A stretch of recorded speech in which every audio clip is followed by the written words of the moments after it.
Good morning, Facebook and social media. We are live today. It is Saturday, the 12th of December. It's 10 a.m. and we are live.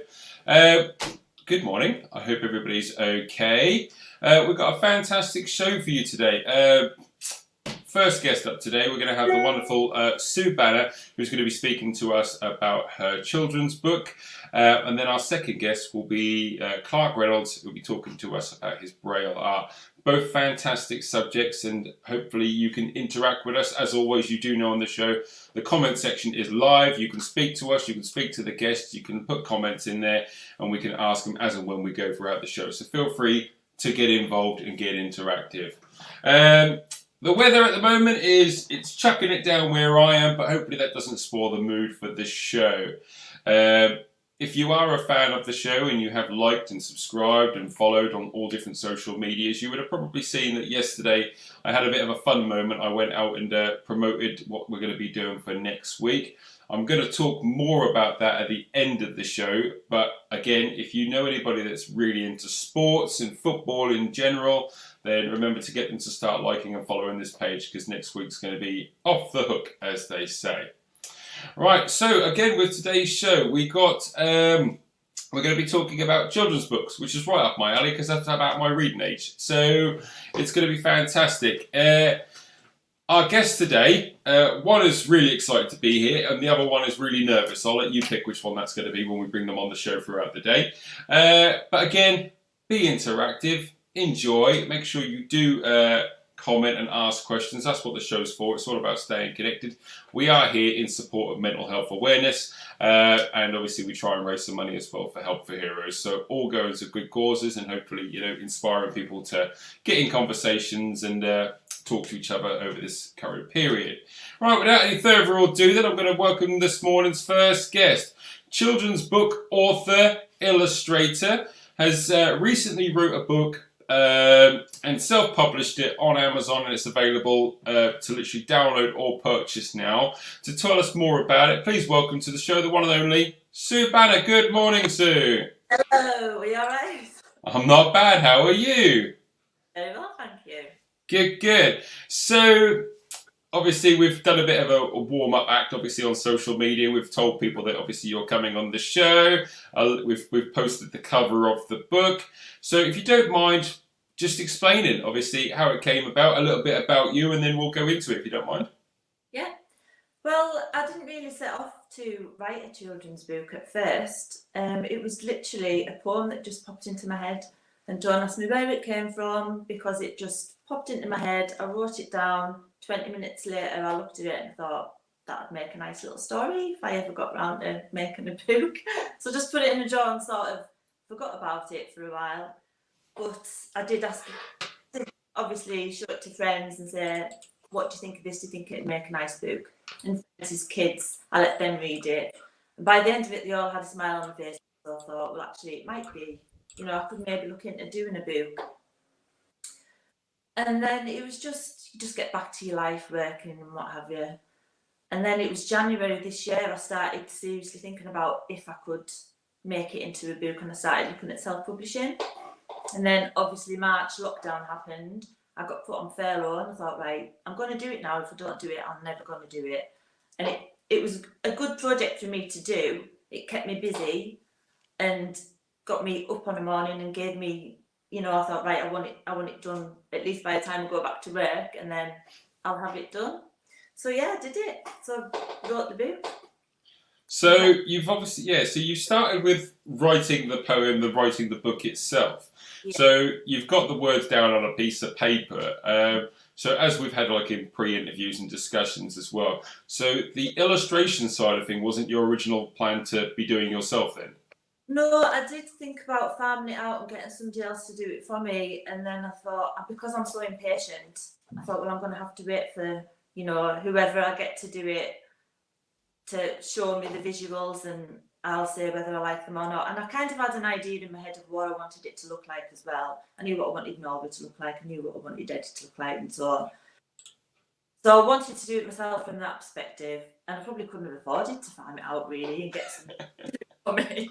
Or do it on the cheap, do it yourself, and then it'll be nice and cheap. And so, yeah, so I started doing the visuals. But I mean, there's been highs and lows the whole time I've been doing it. And at first I had a real stumbling block thinking that I wouldn't be able to do it properly. I remember having a call with one of my friends. Do you know how's the book going? Because she knew that I'd started doing it. I said, I can't do it. I can't do my illustrations. I'm not going to bother. And she's saying, just do it. You can do it. So I thought, yeah, I'm just going to get on with it and do it. So on the screen now, the book's called Knobbly Nora. Yeah. So where did the name Knobbly Nora come from then? I mean, it's just again in your head, just a random idea, or? Honestly, seriously, it just popped into my head. The first line, Knobbly Nora had knobbly knees, but she was really good at climbing trees. And so then I just kept it on rhyming, and I don't know where it came from. I wish I could say to you, I had this idea in my head and I wanted this message to come across, and that's why I wrote it, but it seriously just popped into my head. Up so that it's better selling line for that, I think, but seriously, my head. So it's not based on anybody in particular. It's not, it's not somebody you've seen or been around. You go, oh, that kind of playful character in your life. You go, oh, well, that kind of makes sense. Or do you just get it from, like you say, a nice memory? I think anybody who's got siblings, like, tease them when they're little, and everybody does. Have you got brothers and sisters, Jason? I do have a younger brother. Yeah, I do have a younger brother. Well, you always tease each other, but it's kind of setting you up for life, really, for when you get out in the wide world. And you watch wildlife programs and you see cubs and kittens and they're all like scrapping and having a go at each other. And it's the same with kids, really. It's just normal, isn't it? It's just natural. I guess at the time when I was, my brother is exactly a year younger than me, like exactly a year younger than me. I don't know whether that was planned or not. I don't go into too many details, but it gave us pretty much, me being the eldest, I had an immediate best friend because we're so close, literally, yeah. So it did mean that when we were going out climbing trees or, picking on each other, then yeah, obviously you've got the added bonus of having, like you say, somebody with you 24/7, which is always nice. But yeah, like you say, reading your book, regardless whether it's like you say, it's a young girl and her brother, or it would be two brothers or two sisters. The story's there. It's about a sibling teasing, and it's fantastic. So again. So the illustrations, so do you have like an art background yourself then? Is that, is it something you've stumbled upon or? Well, I've always painted and drawn ever since I was a kid, really. But I suppose after I left school, I didn't look at art at all until I went back to college. I did interior design later on, not in my 20s. And then we did a bit of artwork there, but I always wished I'd studied it properly and done a proper art course, went and did the whole. But I didn't. But my best subjects at school were always art and English, and I've always written poetry. And so I've been painting and drawing for about the last 10, 15 years. I've sold a few paintings and I've done some mural art. So it just makes sense that I should put the two together in a book, really. I don't know why it's taken me so long to do it. So, well, I'm glad you have, because it's like you say, it's a wonderful read, an absolute wonderful read. I was trying then to get some more photos up. I'm having a bit of an issue. I will get them up. So the idea of self-publishing. So this day and age, obviously, many moons ago, obviously, it would probably be a little bit more difficult than it has been. But so is it a case of it was just a lot of Googling, asking questions, because you've managed to get yourself onto the internet, onto a selling site with a digital version and obviously a hard copy that you can sell and obviously send out to friends, family, and anyone that's interested. I mean, how does it all come about these days? Well, it was a lot of research, and I read a couple of books. One book was by a lady called Clarke Reynolds. She's a children's author, and she's self-published. And but reading the book, she made it sound pretty easy. And I thought, well, I'll just have a go at it and see if I can do it myself. And I think once you've got, basically, I had my story. That was the main thing. Then once you've got your illustrations, it's just a case of putting them together. And that was just a used words. Just a word program and put them together how I wanted the book to look. And then a bit of a learning curve. Then I had to create different files so that I could upload it onto KDP, which is like Amazon. KDP Okay. is Amazon, and then but like I say, it was a learning curve, but it was interesting, and I really enjoyed it. And I did look at going the traditional publishing route, but it would have took a lot longer, and I'm so impatient. Like I say, I'm just impatient. Once I know what I want to do, I just wanted to see it there and then. Yeah. Yeah. Good. I totally understand that. Like you say, it's a. I mean, if you've worked so hard on writing something down, which, you know, ironically for you, you've said didn't take too long, the idea, the concept of it, but then you go, right, I want to bring that to life in some sort of illustration. And then, as you said, you go, well, I could send that out, and someone could sit there in their little studio part-time or full-time sitting there and go, I'm doing this, I'm doing that, I'm doing this. And as you said, you'd be wanting to go, right, can you send me stuff? I need to know what's going on. I need it to hurry up. You know?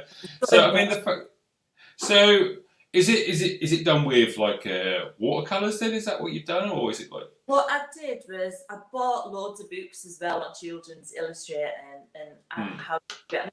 I searched the best way of doing it, and in the end I just hand drew them pencil, and then I traced the pictures out, scanned them in, and I've got a really old version of Photoshop. Since I was on a laptop, I just used Photoshop to so that's how I did it. I think by the powers that be, I've managed to not mess this up completely. Get some pictures. There we go. Yes. So there we go. So again, looking at the colours there. So like you say, you've managed to put something amazing together. I mean, you can see the difference on the left side and the right side. I mean, the right side itself with the trees, there's a lot of things going on there. So, I mean, was that more time consuming than the writing itself then? Oh, definitely, yeah. It took about 5 or 6 months to do the illustrations. Yeah. Just obviously, I'm so lucky because I had this time in lockdown. Otherwise, I don't think I would ever have done it, or it would have took me a lot longer. So I just feel really lucky that I had that time to do it, and I really enjoyed doing it as well. But it did take a long time. Mm. And I've got quite good friends that I would bounce off quite regularly. Right, I've done this. What do you think of this? I'm not sure about this. Do you think I should change it? And you know, they would say yay or nay or whatever. I know that's great. Or yeah, maybe I would change that.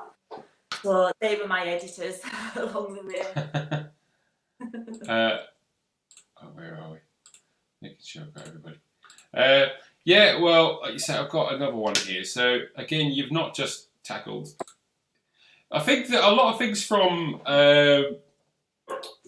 my point of view is that I remember when I was at school, I never could draw people. I could never do faces, you know, because like they'd always look. As you can see, it's just 2 dots, 3 dots for the eyes and the nose. I'm not very good at faces, but I thought, well, for telling a story, it doesn't have to be perfect. And once I got that idea in my head that it didn't have to be perfect, it just had to be good enough to tell a story, then I could crack on with it and do it. Because I think we all have this barrier, like a block, that you're not good enough and you can't do it, and it has to be perfect. But nothing has to be perfect. Perfection's boring, isn't it, really? It has to be quirky, unique, for every individual's different and every piece of work's different. It can't all look the same and it can't all be perfect. It just has to be unique, really. Well, I think the saying would be, it's perfect to be imperfect. Yeah. Because like you say, your book itself has come together. You've not gone out and you've, like you said, spent thousands of pounds on somebody drawing all of these illustrations. You've kept it quite simple, and in doing that, you've actually made it really, really nice. It's just very, if anything, it's more, without being offensive, it's simplistic in a way that it makes the whole thing actually feel more like a children's book, that it hasn't been overdone to the point that, you know, it's done like for money purposes, it's done for the enjoyment. Yeah. Thanks, that's really nice. That's all right, no problem. Like you say, I've got the luxury of having my 20-month-old boy, and you've targeted your book obviously between 3 to 8 year olds, obviously for the reading purposes, because obviously your book has you've done it in a way that it's not overcrowded with words, so it's nice and easy to bounce along the book. But as a parent who doesn't, I don't really read, to be honest with you, and I only started reading books when obviously I've had to start reading to my son. And even for myself, reading through that is so easy to skip through. And with the illustrations as well, it just really flows together. So well done you. Really well done you. So is this quite big as well, because I read books to my little boy, and sometimes I'll bring a book and like put the big light on and go and get my glasses because I can't read the writing, it's that small. So purposely had the text, I think it's about 24, quite big, so that it was easy for people to read, and parents to read as well, as well as the kids to read. I mean, what's the is there like a future, illustrious future? Are you going to be doing like now like a 28-part series sort of thing? Are you going to be like spending the next 10 years of your life focusing on writing books, or is it going to, like you say, are you going to try and keep it as a hobby? Are you going to be doing more? Well, I don't think I'll be giving the day job up just yet, so keep it as a hobby for now. I have got another one that I wrote at the same time I wrote Nora, actually. Okay. So that's my next one that I'm going to try and get off the ground and start for. So, without obviously sounding a little bit, a downer, but obviously we don't want another lockdown, obviously, to spur people on. Well, we're not having a lockdown. No, hopefully not another lockdown to spur you on with the writing and illustrating. But like you say, if it's not going to be the same sort of thing, then is that the idea? It's not going to be a continuation.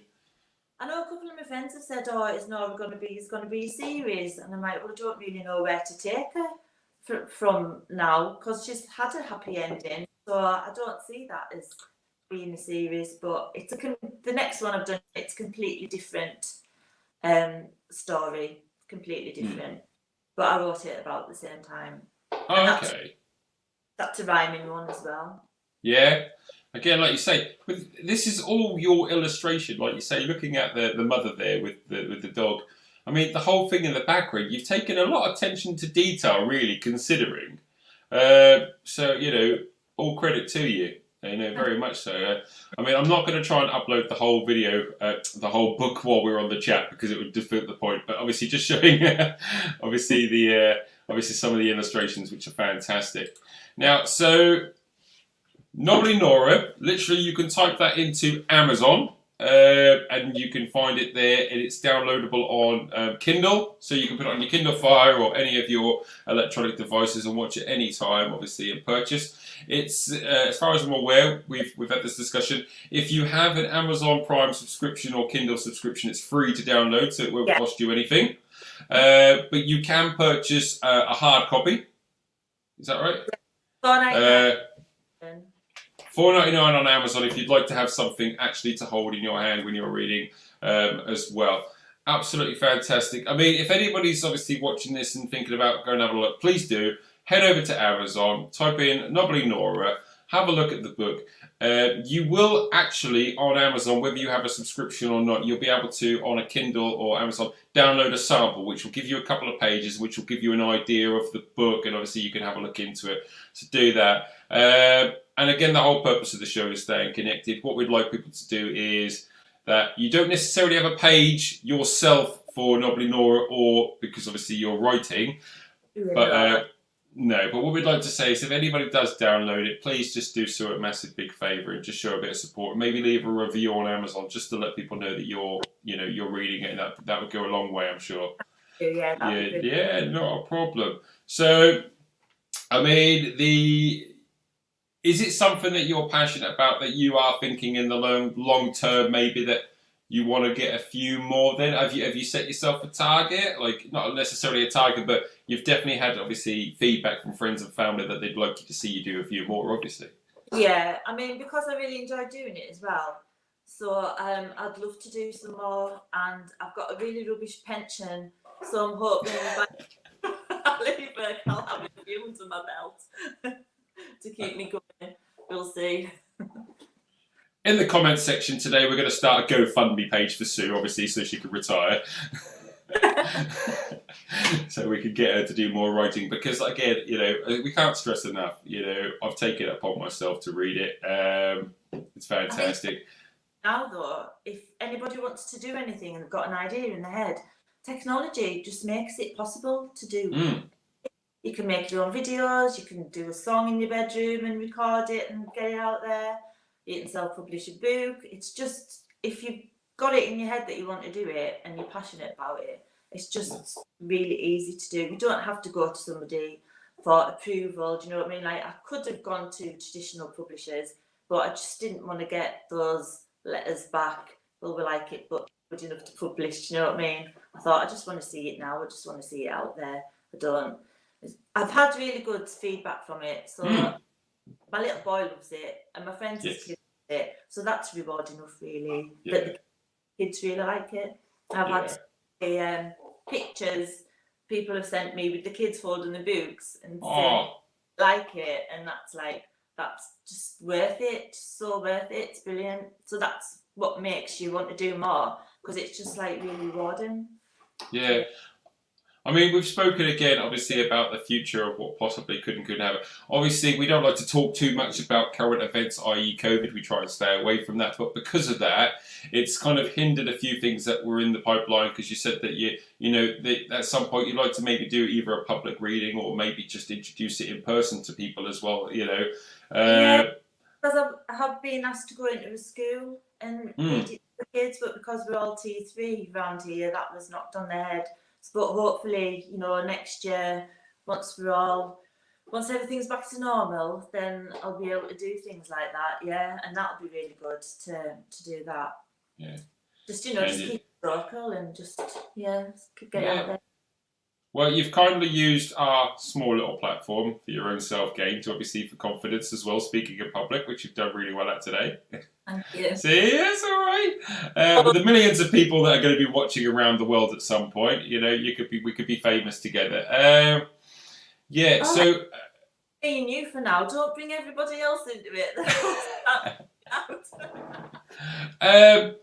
But we do like people to stay connected, and we have discussed. You do have an Instagram page, obviously, for your business that you've been uploading, some snippets and clips of your book, and obviously what's to come on there anyway.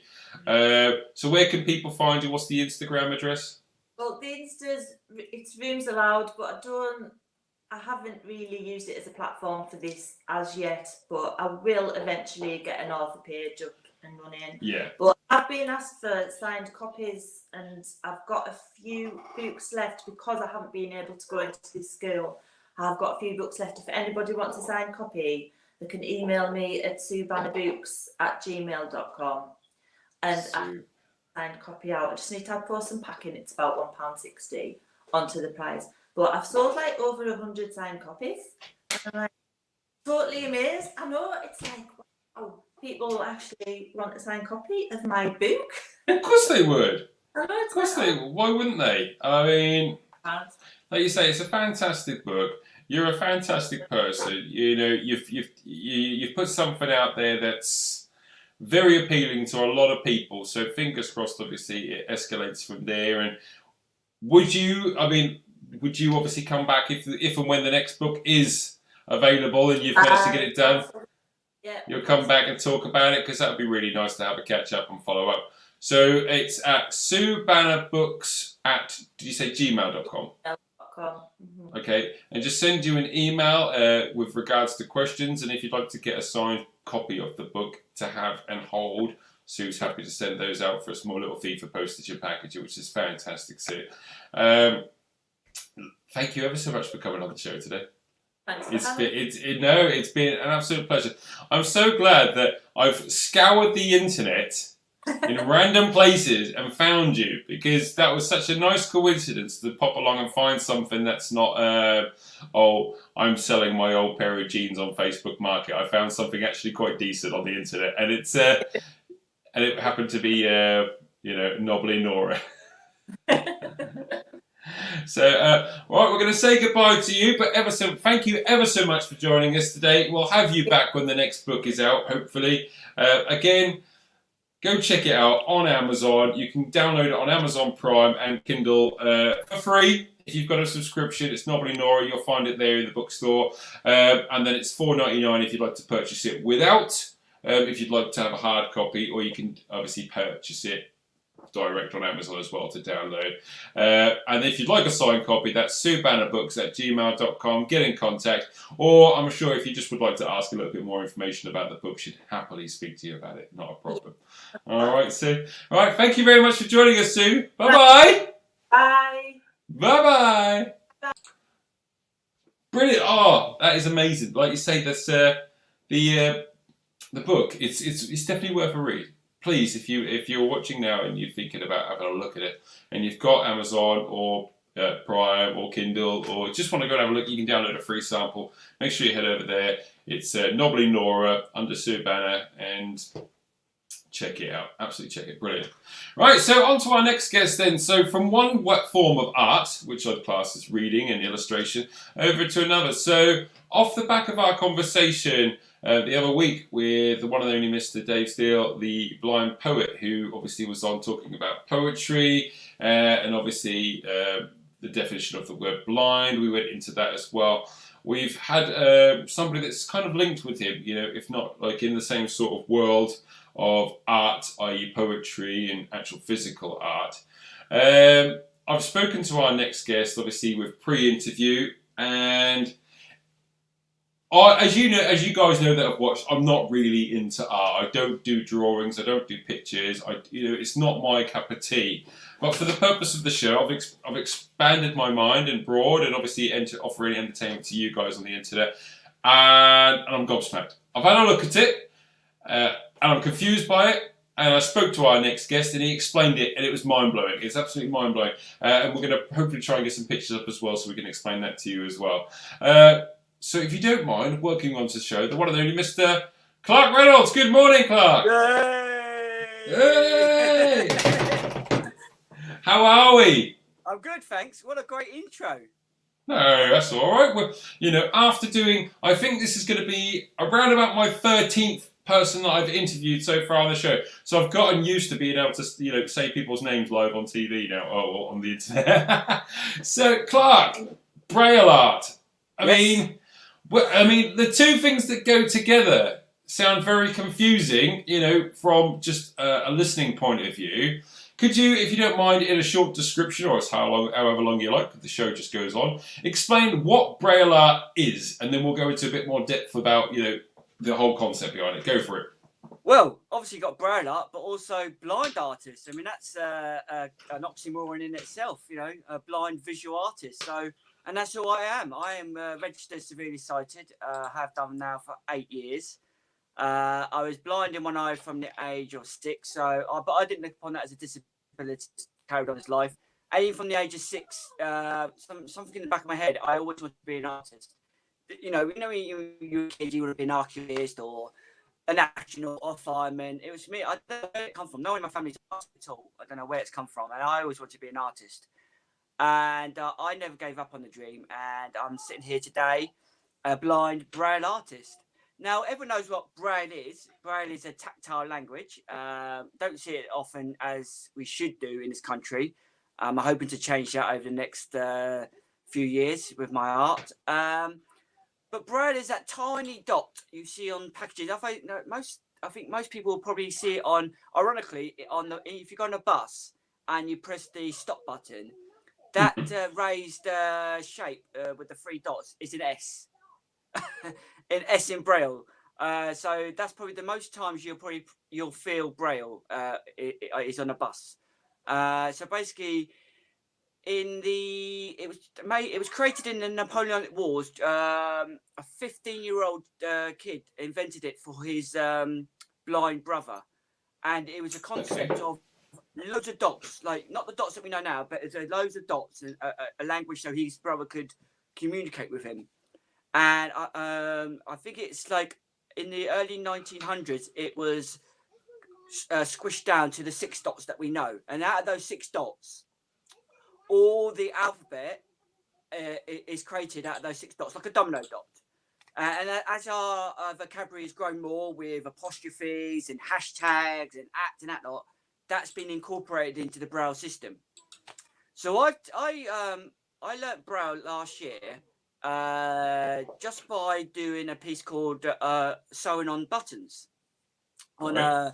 a fabric. So I wanted to see if I could learn the Braille, but in a bigger format, because a lot of people who are blind, they suffer from like degeneration of the neck, because we turn our heads a lot more than normal people to see. Because obviously, if you haven't got sight in the peripheral, you're turning your head more to kind of see where you're going. So you kind of, in the back of the neck, there's the vertebrae, they kind of degenerate. And for me, I have pins and needles all the way down my right side, so my dexterity is really hard. I have to, when I'm typing on a keyboard, I really type down really hard, so I can't really feel the dot. The dot is so small, I just can't feel it. So I thought, if I make one out of buttons, can it still be read as Braille? And like a light bulb went off in my head. It was like, well, why not? Why is Braille so small and insignificant? Why can't Braille be bold and brass? So that's what I've been doing. So I explored the English language. So the English language is my muse. All artists have muses. That's how we create work. So my muse is my words. The English language, how we say something. So I take the English language and I use the power of the word, and I translate it into Braille, but using different textures, colors, the size of the dot, the shape of the dot, and I've been exploring that for the last year. And then it struck me, why Braille doesn't have to be tactile. Braille can be a visual language as well, because it's such a beautiful graphic language. Like a typographer uses letters, I can use dots, and that's what I've been doing over the last 6 months. Obviously we mentioned COVID, but for me, COVID has really helped me as an artist, because as an artist, it's really expensive to get your work out there, exhibitions and so forth. Everyone's asking for money even before you even open the door, kind of thing. But because of COVID, everything went virtual, and I did a lot of COVID pieces, to explain, put how I was feeling down onto my Braille art. And I applied for lots of things, and I was quite successful. I got 6 online exhibitions, 2 of which were international, one in Rome and one in Washington. I even was published in my first book for the Edinburgh Arts Collective, which comes out now. And I got 2 community art projects. One was a poster, an arts trial in Portsmouth, and I created a poster based on the unsung heroes, because a lot of artists, when the pandemic was happening, they were painting the key workers, and obviously I can't paint portraits, so I used the words, and I used the rainbow colours, and I created a poster. So in that rainbow, so you see the rainbow colours and all those dots, but in those dots are all the essential workers, the unsung heroes, the farmers, the bus drivers, all of it, all in words, but all in dots. So I did that, and then I did a bench for Southampton, which is going in at the moment, and I created a Braille bench, a visual Braille bench. So on the front of the bench was love and hope in rainbow colours again, and on the back of the bench is the whole alphabet in rainbow colours. So the idea I want people to come up, sit on the bench, just understand what the dot's about, go around the side of the bench, and actually get school children to come along with worksheets, and they can write their name in Braille just by the visual. I mean, that's what I want. If more people learnt Braille, then it could be incorporated into society more. A lot of people learn sign language, but they're not deaf. So why can't people learn Braille when they're not blind? So that's my aim, and I'm doing that through my art. Well, amazing, absolutely amazing. So Braille art in itself, I mean, you've got some sort of you've got some Braille that you can show us, some art that you can show us. Yes. So the concept behind it is the idea that so you've got Braille art. So you've used the letters of the Braille alphabet that you've created, and then on the opposite side to that, you've now created something which actually is readable, because you've obviously given us an alphabet to do so, as well as colourful. It's art, but it transitions between obviously sensory as well as visual, and it works on a larger scale. I mean, we'll post this picture. I've got it. We'll post this picture on the internet later on today, so people can try and suss it out. We won't tell people what it is, but what I will do for the day, I'm going to put a competition and see if people can try and figure it out. So what an amazing idea. So if I can get, bear with me 2 seconds, I'm going to put another picture up, because obviously I want people to see. We will get this. So, And then you can probably just give us a brief description or an explanation of the sure. artwork I'm going to put up. Bear with me 2 seconds. Hopefully, you got social media itself and whatnot. It takes a while to come through. So, yeah, with exhibitions and stuff like that. So, where are people being able to find you? Because you're all over social media yourself. So, you're on Twitter, Instagram, Facebook. Yeah. I mean, where are people being able to find more about Clarke then? Can you give us a description on where to find you? My Instagram, obviously, it's ironic because Instagram is a visual platform, but I love Instagram, and people love on Instagram how, not the final piece, my journey. And I always post, when I'm starting a new piece, I always post bits and pieces of it because they really like the concept of where I'm going with each piece. Because, so basically my website is www.seeingwithoutseeing.com. So seeing without seeing is my tagline in a way. So you seeing without seeing. So I actually, that website I actually created by myself. I didn't get anyone to pay hundreds and hundreds of pounds. We had a Google Digital Garage open up earlier this year, just before COVID, and they helped me create my website. For 60 quid, I have created my website, and I can go in there and I can change it without being over complicated, and that's what I've done. So I don't pay someone £500 a year to sort my website out. I can do it on my own, and if a blind person can do it, anyone can do it. So this one that we've put up here, then. So can you see that? That's the one that you've held up in your workshop by the looks of it. So basically, I applied for some bursaries over the COVID to explore Braille as print. Ironically, Braille as print, like a typographer prints posters and stuff. Mm-hmm. And I was fortunate to get it. And basically, what I did was I did a workshop with a guy called Type Tom, and he's based in Bognor Regis. And he created these dies. We call it blocks, like type that you would if you get letters and you're printing. Yeah. So I've got hundreds of dots and blanks because blanks are really important in Braille because the blank gives you your negative and positive space. So, and for me, so I printed Braille. So that poster there, it says "Keep calm and dot." Okay. Yeah. Okay. Keep calm and dot.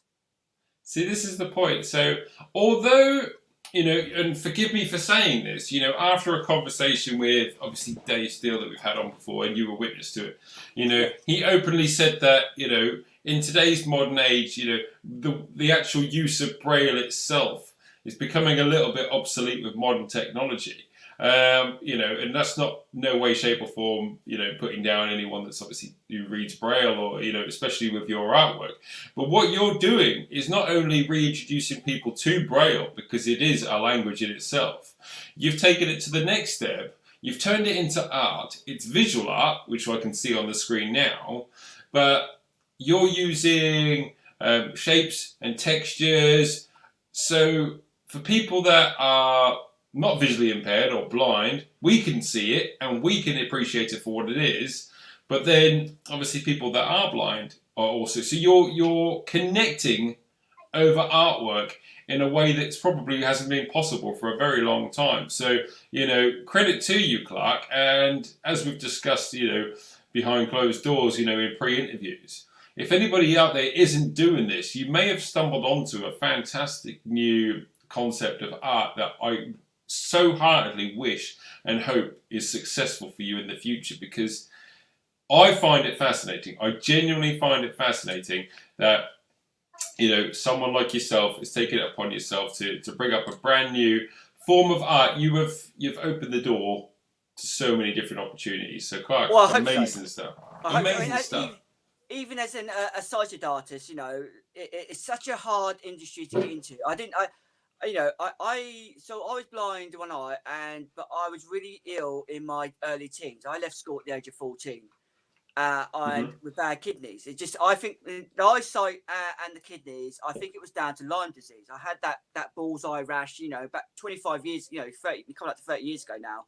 No one knew what it was. So obviously I wasn't tested for Lyme disease, but I think that's where it all stemmed from. But I'm a fighter, and I got back into education at the age of 18.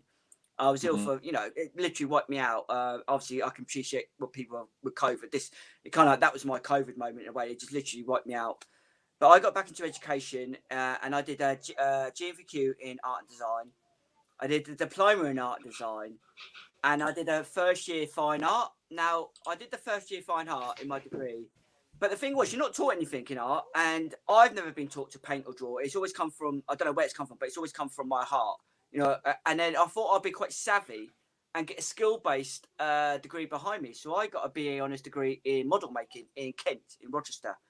So, and I loved it. We did architecture, special effects, product design, the whole range. And I used my fine art background, my imagination in my model making. And I got my degree in 2006, just when the world went to pot with a big financial crisis. And I ended up stacking shelves for basically 10 years in you know, in Tesco's or the Range, you know, trying to do my art on the side, trying to, you know, but it was so hard. And then I got a kind of dream job in a way. I was a dental model maker. Okay. And I loved it. It was a matter of, it was such funny with a job. But I was like, you know, when you have a found a job and you just want to get up early in the morning, you just go there and you work till like 8, 9 o'clock at night, and you just don't care. I mean, I was making all these different models to do with teeth, you know, depending on what work you were getting done. And I was the only model maker there. My models get taken upstairs, they get scanned, and then they get milled out on this machine that's by me. And we had a laugh. We would play darts on a Friday. You know, my bosses weren't my bosses; they were my friends. And and then I loved it. And then 2 years, I just started noticing a dark shadow in my eye, and I thought it was tiredness or it was stress or something. Because obviously, it's fine detail work, model making. You know, it's that. And I went to the hospital, and they said, "Do you drive?" I goes, "Yeah." He said, "Hand your license over." I goes, "What?" I goes, "Yeah, hand your license over. You're going blind." Oh. And that was it. And that was it. But the ironic thing is, I obviously Dave came on, and obviously he was in a dark place, wasn't he? You know, and he's past that now. But for me, I've never been in a dark place. I know I'm going blind. You know, but I've always had art in my life, and I suppose because of the kidney thing back in my teens, you know, I could have been really depressed and down and stuff back then. But I've always believed myself that art will get me through. Like we're talking about mental health thing today, and it is. I mean, I do my art not because I want to be rich or famous. I do my art because it helps me deal with my sight loss. You know, every day I've got my own little studio at home. I've got a studio when we're in lockdown, but I've got a studio which is like a 10-minute walk from me, which is fantastic. And I do my bigger pieces there. So I have to do about 4 to 5 hours art a day. And it just even when I'm sleeping, I'm doing my art. You know, I wake up in the morning, I have all these ideas and I have to jot them down. And, you know, and for me, if I didn't have my art, I don't think I would be here. Honestly, I think in my early teens, the kidney thing, I think I would have just given up then. Right. You know, and that's the simple fact. I thought I would have given up then. And I've had some hardships in my life as well. A couple of years ago, my brother was homeless. He chose that life. He loved that nomadic life, and he had mental health issues. But he's seen more the country than I have. He loved that. But he died in the streets of Newquay in the storefront 2 years ago of pneumonia. He was 2 years younger than me, so he would have been coming up to 38 now. So yeah, and I'm sad that he never got to saw what I've been doing over the last 2 years. I just literally had I was doing my first residency just when I got the phone call that he passed away. And again, art was there I was doing my residency at the time, so that kind of drove me forward. So that was, you know, and I have a daughter, 7 years, coming up to 7 now, and she has mild cerebral palsy. And I want to be a role model, not just a dad, but a role model for her, just to show that no matter your disability, you can achieve anything in your life, you know. And yeah, so she, you know, she wants to be an astronaut. Literally, she wants to go to Mars, my daughter. Why not? I know, she's not your typical girl. She has no dolls in the house. It's all to do with, she loves her Minecraft, and she's a great artist, and she loves maths. Oh, she really loves maths, which is crazy for a 6-year-old. Good. Isn't it? Good. Yeah. So I've got some. I'm going to post one up here as well, so you can go through. So this is obviously you in some sort of gallery, I'm guessing. Then. yes, my first, just after lockdown, there was obviously a call out for lots of artwork, and this is also do with COVID, and this is my first ever London exhibition in a gallery called Espaccio Gallery, which is off Brick Lane. And basically, I applied on Instagram, and the guy was amazing, and you know, he offered me half price to exhibit my art. And the pieces you see there are all COVID related, apart from the one, the skinny one, which is my Rosetta Stone, which I explained. Which so so the idea is any exhibition I would have, that would kind of go with it, so you can decode the dots. So the yellow piece is called Writing Lines I Must Remember to Look. Now, obviously using words, and lockdown reminded me of being in detention in school. So I wrote the phrase I must remember to look must remember to write, because remember I was in school, you had to do it in reverse, so you couldn't cheat, you know. So I used 5 lines, because obviously odd numbers are good for a blind person, so I used odd lines. And the phrase I must remember to look. Now during COVID, we were told not to touch anything, blah blah blah blah. But I'm a blind person. I touch everything to navigate. Yeah, you know? yeah. So to be told to not touch anything, I must remember to look, was like kind of like, well, you forgot about people like me. You know, I have to go out and do shopping and stuff. So Yeah. you know, so that was like a kick to the old government, I suppose. That one. The next, the next one was odd dots, odd words, odd times. Now it was because I was locked down, I couldn't get any materials, so I used old denim fabric, cut up jeans. I cut up. Oh, really? Yeah, yeah. And it was basically odd words. So each word begins with the odd letter of the alphabet. So you got the first letter is A, and then you got C, and then so forth. And then each word is how I felt about the COVID. So A is for awkward, C is for complex. But then because I'm using Braille, each Braille word contains odd dots. Hence the title, Odd Words, Odd Dots, Odd Times. That's a tapestry piece. And then the other piece, which is on a board, which I have got on me here, which is called Social Distancing. Now on Braille, I've used wooden domes, and basically you can feel it, and it's on the chopping board like your normal chopping board you get from Wilkinson's and stuff, and glued on. And it's called Social Distancing, and it spells out, well, the phrase is what a handshake, kiss, cuddle feels like in Braille. Because obviously during COVID, we couldn't do those things. But in Braille, because it's words, you can feel those things. So it's like, again, an ironic phrase. So I'm using the Braille in English language, and I'm just, bringing it to life through, people see dots. We that's how I see. When I explain to people how I see, I always say it's like looking for 1,000 dots. It's like opening your eyes underwater. Every blind person sees differently. It's like a fingerprint, like Dave was saying a week ago. So for me, it's literally if you open your eyes underwater, you see some colours, some shapes, and dark patches, and sometimes you're in focus, sometimes you're out of focus. That's how I see 24/7. But then when I go outside, and especially the winter sun, as soon as that winter sun hits my eyes, that's it. I'm completely in the black, because my eyes just can't work. They just don't generate the light. So I rely on my stick. I am on the guide dogs list. Unfortunately, because of COVID, that's going to be put back a good 6 to 8 months. So fingers crossed. Next summer, or winter, hopefully I'll have a guide dog. And he has to be good at art. He has to be interested in art, because if you go around to all these places for art, and I don't want a dog going, oh God, not again. And that's so it's gonna have to be, up and jolly and stuff. So yeah, that's the idea. Hopefully he enjoys art. So again, this is what you said. So these are rainbow colours. Is this the one you was on about? Yes. So these are the rainbow colours. So these were, again, we were fortunate enough to have an exhibition literally the week before the second lockdown. It was called Back and Beyond, and this was at the Hot Walls. So if anyone knows Portsmouth, obviously it's a very historical town. So Hot Walls is the fort, like the Henry VIII fort building. So literally this building that the exhibition in is a listed building, and it literally juts out to the sea. So you hear the waves crashing in, and obviously being winter is quite a thing. So on the railings, there is all these coastal artists, Portsmouth artists exhibiting, and the pieces I exhibited were my unsung hero pieces. So I did 3 small canvases, and then I did 1 big large canvas. But in those rainbow dots, obviously on a grey background, they really pop. And it's basically in those dots are all people that helped out. You've got your key workers, your doctors, your nurses, your hospital porters, your paramedics, your shop retailers, your posties, your bin men, your care workers, your teachers, you name it. I've tried to put them in those dots. Yeah. Wow.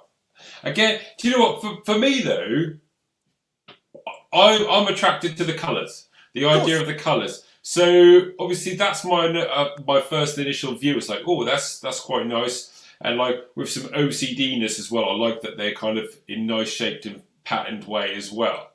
But again, all being well without COVID, I mean, if I was, visually impaired or blind, you'd say that I'd be able to run my hand across that and be able to read that as well. On that, yeah, because what it is, on those, right, even though it's collage, right, you think, so I use hole punches. So, you know, the hole punches you just buy from, so I've got a range of hole punches, which are great. Hole punch the card. And then what I've done is I stuck them on a canvas, a prime canvas, PVA'd over the top. And basically, because you've still got that tactile element, because you have a layer of the canvas before you get to the card. So you can feel it as well as visual. And because it's PVA'd over the top, it's not going to weather. Because obviously we have oils on our hands and stuff. That's why ironically, so this is a point, a conjecture for a lot of galleries. So they won't let you touch your work because of the oils on your hand. But certain things like sculptures. Now, Henry Moore, when he designed those sculptures, our most famous sculptor, ever, a British guy, he made those sculptures to be touched. He never meant them to be stuck somewhere where a barrier where no one can touch them. Those sculptures, because of the nature of the design of them and the tactility of it, he made them sculptures to be touched. Now, because they're worth millions, right? Yes. You can't touch them because but they're designed to be touched. Now, I'm fortunate enough to have a really amazing gallery called Aspects, and even for like COVID, we had the touch tools, which are amazing, and that's great. And we had a virtual touch tour a couple of weeks ago. They sent us the materials in an envelope, and we had a virtual touch tour over Zoom, which is fantastic. It was brilliant. And my first solo exhibition last year, it was called Seeing Without Seeing, Please Do Touch. And ironically, because I love a vigilance, so I was there for the week that the exhibition was on. And to get people to touch the artwork was so hard, because we're told from an early age, don't touch things, don't touch things. It's embedded into our psyche. So when people turn up and I say, oh yeah, please do touch the work, it was like, what do you mean touch the work? He goes, yeah. It was great. So I had 30 odd visually impaired people turn up to the exhibition over the week period.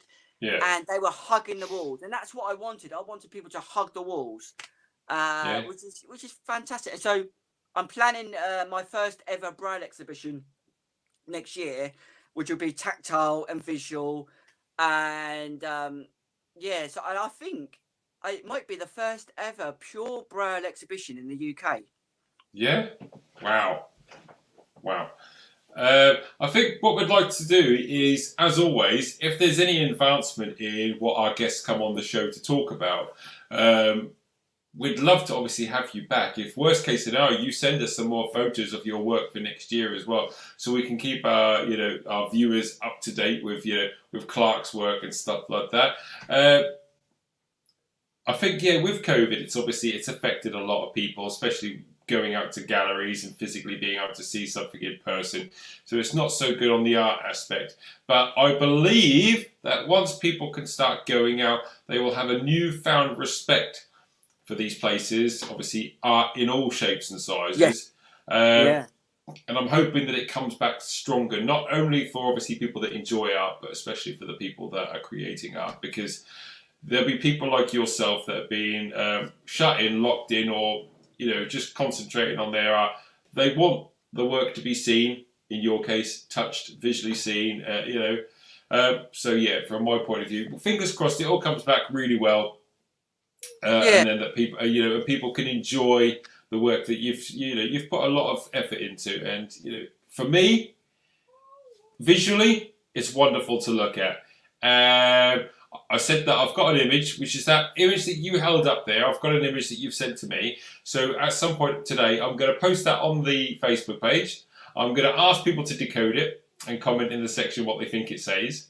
And then, yeah, hopefully by the end of today, we may have a few people that have commented and tried. And Clarke, you're obviously on the Facebook page as well. So feel free later on today, if anybody's come on there to, maybe comment on their comment and just, say yes or no. Feel free to comment and get involved. So if anybody's watching this, get involved. I also have been designing T-shirts. Yes, go for it. So basically, there is my T-shirt, and it's got the whole alphabet in Braille. And so there you go. So it's got the whole alphabet in Braille. And for me, black and yellow is a very good color contrasting color. But you can have any color you want, 2 contrasting colors. And also, you can have any design. I would design your T-shirt using Braille on an A4. And I will design it, get it printed. And if you have your original design, you get the design that goes with it. All for the price of £30. £30 for a unique piece of art. Bargain. Again, you could get hold of Clarke via his Instagram, via his Twitter, obviously via Facebook, and his website.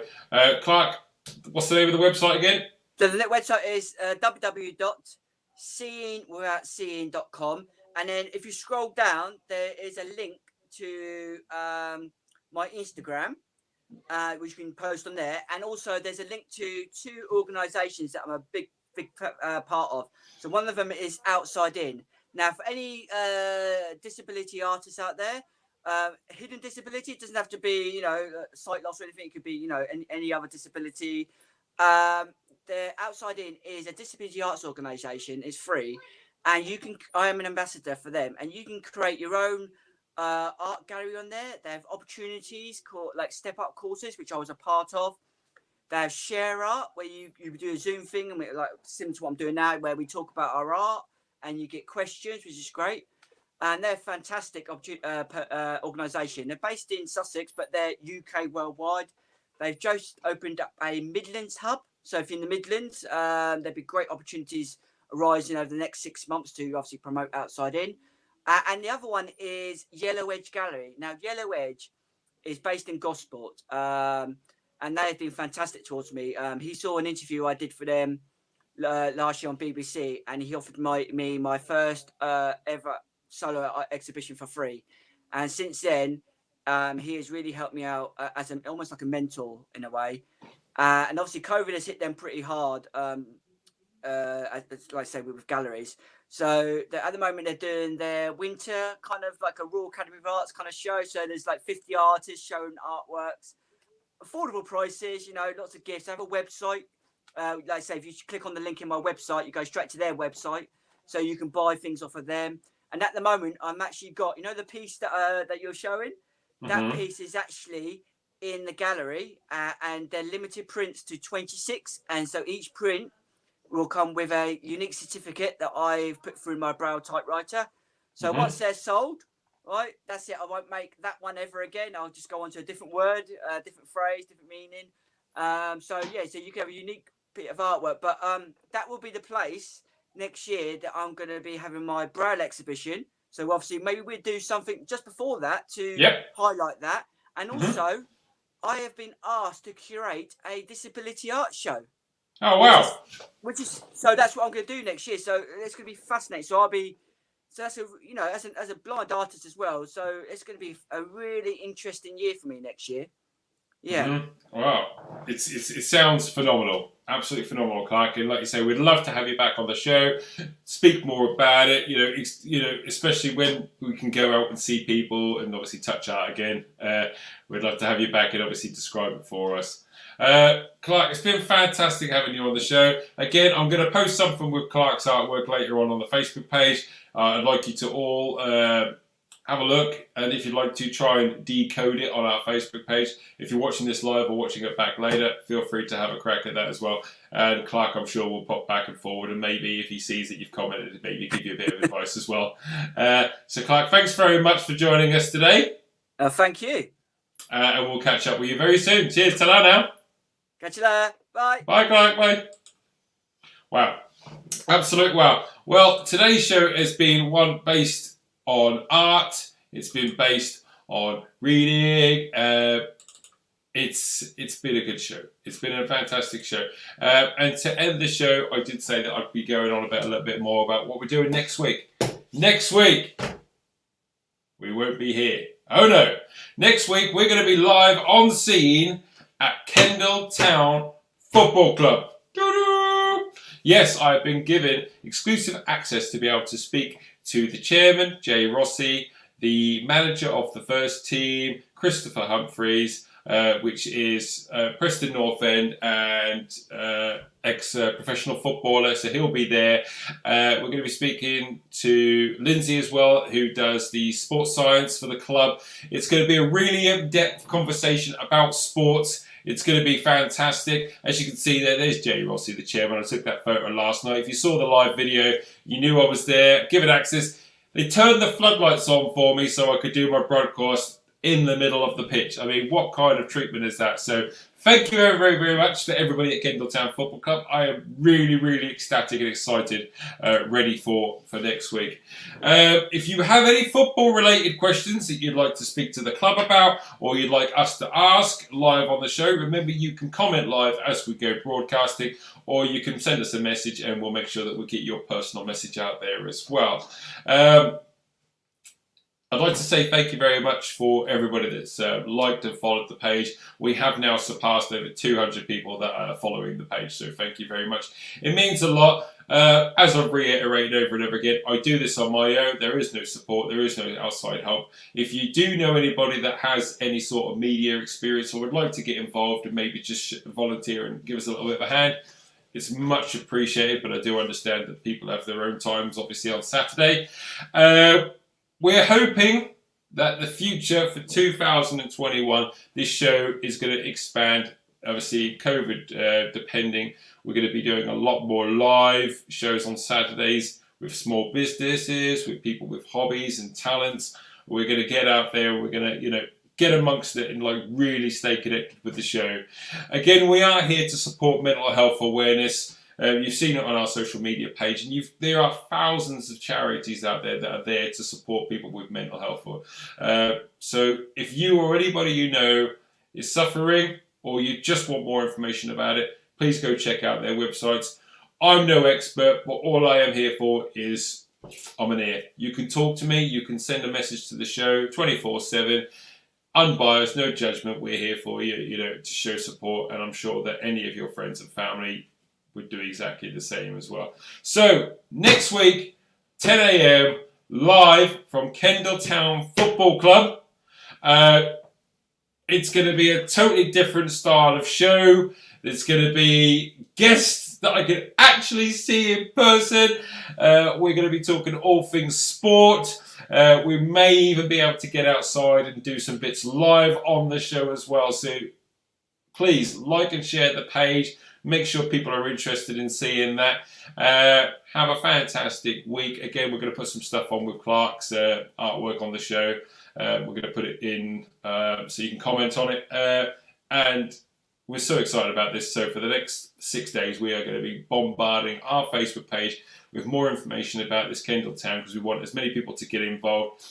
It's more about supporting your local team as an overall. As you can imagine, with sports in general, COVID-19 has put a dampener on a lot of sports, not just football, but a lot of sports. And there's a lot of sports people out there that have obviously not been able to showcase their sport and keep up the fitness activity as well as everything else. So we're going to try and bring it back on our small corner of the internet, and hopefully it will inspire you guys out there as well to just like and share your local sports teams as well. So that's it for this morning. Thank you very much. My name has been Jason Robinson, and as always, the host of Chaturday Live. Have a fantastic Saturday, and you can't really see it, but tonight. No, it's not me. I'm not taking him on. Anthony Joshua, tonight, back live on TV. Boxing man himself. So if you're a boxing fan, tonight's the night, ending 2020 with hopefully a clean sheet and keeping his belts. So big up for British sports. I'm hoping it's going to be a really good one. There's football throughout the day. The Premier League's on, Championship's on as well. So enjoy your sports. Thank you very much, ladies and gentlemen. We'll see you all again next week. Bye-bye.